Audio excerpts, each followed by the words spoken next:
አዲስ መመሪያ በ2016 ዓ.ም በተሻሻለው የአዲስ አበባ የሕንፃ መመሪያ መሠረት በከተማ አስተዳደሩ ክልል ውስጥ የሚገኙ አርሶ አደሮች በይዞታቸው ላይ ማልማት የሚችሉበትን ሕጋዊ አሰራር ያሳያል። በመመሪያው ከገጽ 34 እስከ 36 በተገለጸው መሠረት ከ1000 ካሬ በታች ላሉ ይዞታቸው ስፋት 80 በመቶ ያልበለጠ፣ ከ1001 እስከ 2000 ካሬ ሜትር ላሉ ይዞታዎች የይዞታው 70 በመቶ ያልበለጠ፣ ከ2001 እስከ 3000 ካሬ ሜትር ላሉ ይዞታዎች የይዞታው 50 በመቶ ያልበለጠ፣ ከ3001 እስከ 4000 ካሬ ሜትር ላሉ ይዞታዎች የይዞታው 25 በመቶ ያልበለጠ፣ ከ4001 እስከ 5000 ካሬ ሜትር ላሉ ይዞታዎች የይዞታው 20 በመቶ ያልበለጠ እንዲሁም ከ5001 ካሬ ሜትር በላይ ላሉ ይዞታዎች የይዞታው 20 በመቶ ያልበለጠ። ነገር ግን አጠቃላይ ግንባታው ከ2000 ካሬ ሜትር በላይ መብለጥ የለበትም ሲል ይደነግጋል።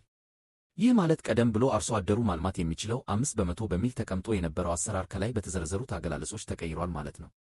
የአርሶ አደር ማቋቋምና ሬጉላቶሪ ዘርፍ ኮሚሽነር ወሮ ሎኮ ዳለቻ አርሶ አደሩ ለረጅም ጊዜ ሲጠይቅ የነበረው ጥያቄ መልስ ያገኘ መሆኑን ገልጸዋል። ነገር ግን ሌብነትና ብልሹ አሰራርን መከላከል ይገባል ብለዋል።